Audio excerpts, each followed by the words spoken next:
what a crazy year, right? So before we get into the movie, I want to kick off by talking about who has come up with the best coronavirus lockdown skill. Like a banana bread, what are we talking? Juggling? I learned to pick locks. Well, I thought I did, but it was only a deadbolt. And then when I tried it on the real lock, it was a bit of a pickle. I couldn't get into the house. But thankfully, because it was the wrong house, I was just trying to break into a stranger's house. So it was actually very good, but I couldn't do this, definitely. So you're going to embark on a career as a cat burglar now? Maybe I already have. Who knows? All right, Dylan, what about you? Tell new skills? Well, some new skills, some old skills. I mean, I love just all things fermentation. So speaking of pickles, I've been pickling, which is kind of cool. I did some watermelon rinds, and just pretty standard pickles. I don't know why cucumber has demanded the audience as the premier pickle, but for the most part, yeah, just that. And what about branching out into like a kimchi or something like that? I mean, I'm all for it. Those require a very specific type of brine, and I just don't have that. Usually I use my own brine after a long days of work outside in the sun. Remind me never to eat your pickles. That's what they all say. And what about you, Hero? I've eaten a lot of takeaway food. A lot. There's one place I go to. It's just a chicken burger, but the best chicken burger in the world. It's pretty simple. It's just ranch, buffalo, fried chicken, and some pickles in a bun, and it is delicious. And I've ordered it way too many times. So that's my skill, is eating a lot of burgers. Well, look, if it was a competition, I think Josephine's lock picking is probably going to win. But look, you're all winners in my eyes. And now, like, there's a lot of pressure on Robert Pattinson to be the new Batman. But like, if we're being real here, there's like way more pressure on you guys to keep the afternators happy, right? Probably. Yeah. I think. Well, I for me, it's like the note you never tell an actor to cry, because then they're going in and all they're thinking about is crying, and they can't actually be in the moment. You're talking about like how you balance honoring the source material, but then, like making it your own performance. I think it's about, you go in there and you know that there's a responsibility and a pressure to get the role right, but then you have to throw it away and do your thing. And luckily you have a director and your producers who are there to rein you in if you're going in the wrong direction, because it can be very difficult to direct yourself while you're acting. And Hero, so the books have been read, 1.5 billion times or something like that, like some insane amount of times. So like, what was the experience like of making that first movie and then all of the craziness after it came out and people loved it and it made a heap of money at the box office? Talk me through that. Yeah, so how much time do we have? It was definitely like a big deal for me. I think a lot of people like asked, like, are you ready? Are you ready? And like, I remember Anna and Jen, the producer, telling me, like, asking if I'm ready, and I think that you can only be as ready as you kind of like as you can be until you do it. Do you know what I mean? There's only so much prep you can do before you dive in, and like, it was definitely like overwhelming and a big deal for a certain like chunk of it. But I guess like, you just, with all things, you get used to it, and you learn to appreciate the good things and not worry about the minor few tiny bad things. And yeah, I think on the other side of it, it has been like a long, big deal, but like only in a good way. And now there's nothing bad about it. I'm super grateful, super happy. And is it fun to be part of something that so many people loved? Yeah. I mean, I feel like a lot of the time we just put our head down and do the work and try and do the best. And then when you get those odd few moments, when you do have a proper conversation with someone who's really loved it and it's done a lot for them, that is like a really, really special feeling to have done something that people really cared that much about. So it's very lucky. And as for you, Dylan, like, what is it like to come into this world, into the after universe? Was there a bit of trepidation, excitement? How would you describe it?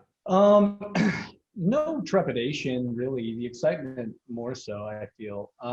I had kind of known what I was getting into from previously meeting Hero in Italy and seeing him walking down the streets. So I kind of understood what was going to happen. But I think that the nature of the fan base is super creative and welcoming and cool. So it's been really cool to see the feedback from me. And there's a lot of interesting photoshopped art of me now, which I can send to my brother as a joke.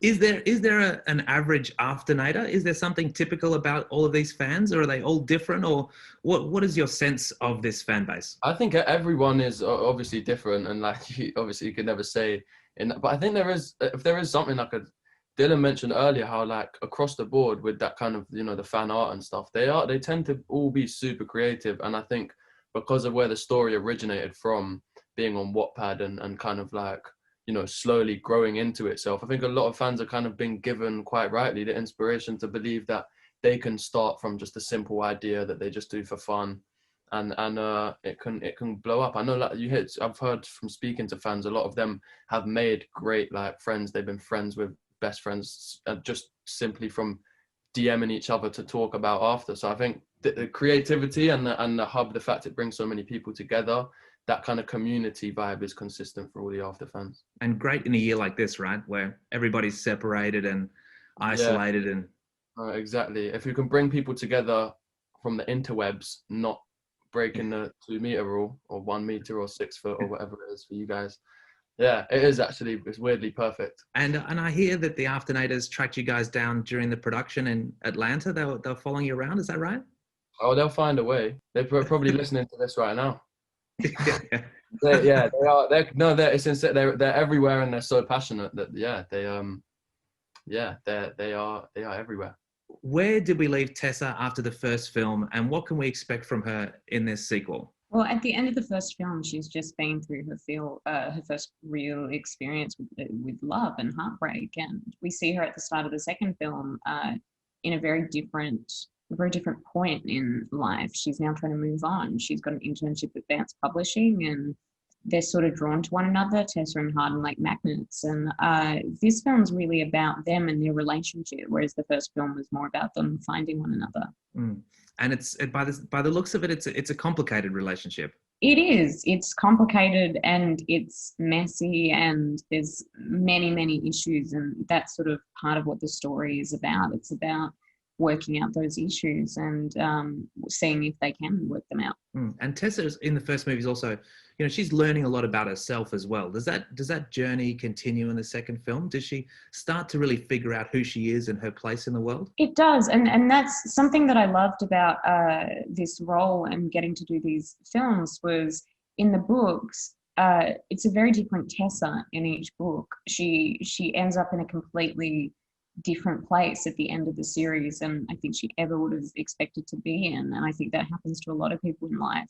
They find themselves in a position where they never thought that that's where they would be. So in the second film, we see her sort of transitioning from being a teenager to adulthood and that early stage of life and coming into her own as a woman. And Hero, Harden, your character was a bit of a heartbreaker, a bit of a bad boy.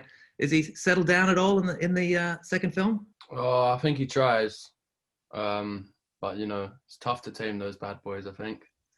Yeah, he gives it a go. I think that's what I think. A lot of the movie is about that kind of battle within himself to start kind of changing for the better. And I get it's that battle that is the story. So if we lost that, we'd kind of be done, I guess. If he was just like suddenly like, you know what? I've got my life is all in order now, and I'm walking to that. There's no fun in that. And Dylan, you play Trevor, the new kid on the block. What makes your character tick?